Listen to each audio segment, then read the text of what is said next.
It's easy to teach most people things. It's only when you come across a difficult student, because then you're challenged to really get to know this kid and try to understand well, where's the boundaries and barriers in this kid's understanding. And because we're all so unique, a lot of times it does have to be somebody that has known you for your whole life. I really appreciate this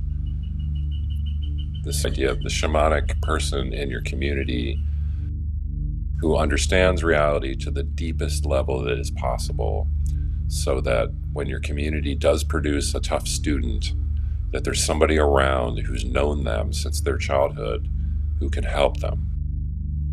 And I think the priests are sort of trying to fill that role. But if your priesthood is part of an institution that is corrupt, then you're going to have problems, and you're going to have people leaving the religion in droves, which I think is, people who are high in openness, they need to understand things themselves on their own terms. It's going to be hard for them to adapt or to tolerate a religion that's too rigid and stifling and too based on dogma and doctrine. And, that's where the priest sits in the chart for a reason. The priest is trying to play the role of the psychologist in secular society, when they're practicing it well.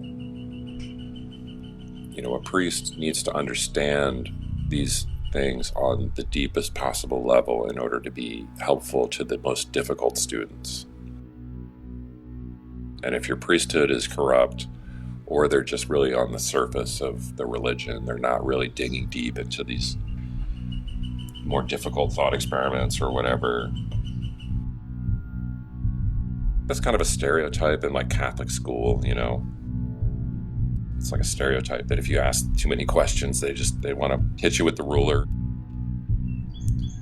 What a terrible, corrupt way to, try to shepherd kids into the truth. You have to develop that personal relationship with these ideas and get truth from the source rather than from other people. Just as a little side story, I'm working at a restaurant, so we have a lot of young people, so a lot of these are high school kids. I lived in Philadelphia. Everybody's very liberal and very atheistic. And now that I'm out of Philadelphia, running into a lot more people who are raised with Christianity.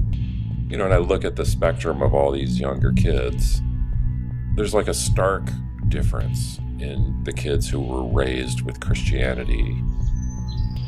And they're not as hung up on a lot of these things. They have such healthier attitudes about their relationships. They're balanced. They're so much more balanced than these other kids who are more secular and more atheistic, or more worldly, let's say. A lot of these kids, they're troubled. They got depression, they got anxiety. Some of them are on some of these SSRI medications. But then these more religiously oriented kids are pretty stable, pretty solid. And the other thing I noticed is kind of interesting is they're not disturbed by the corruption of the world. They have a narrative.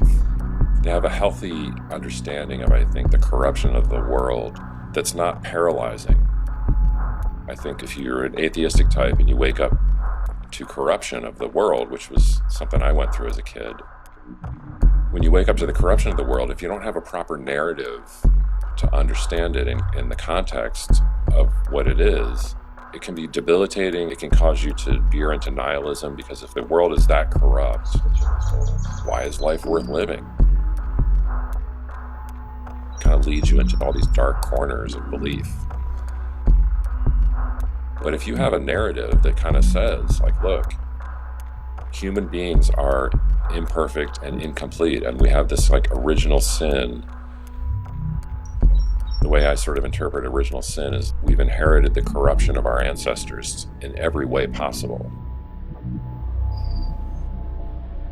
Even the language that we use has been corrupted to some degree, We inherited all of these systems around us. The entire medical industry was built on the backs of horrifying experiments.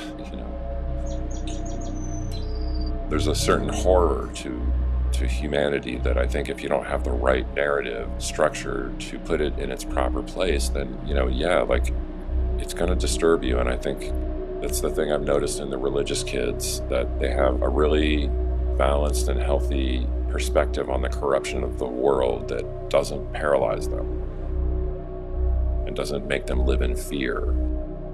And it also doesn't make them bitter, because they understand that this is part of the fabric of the universe, and to some degree that this kind of corruption is going to exist. If you don't have the right orientation of this mirror in your mind, it can create dangerous feedback loops.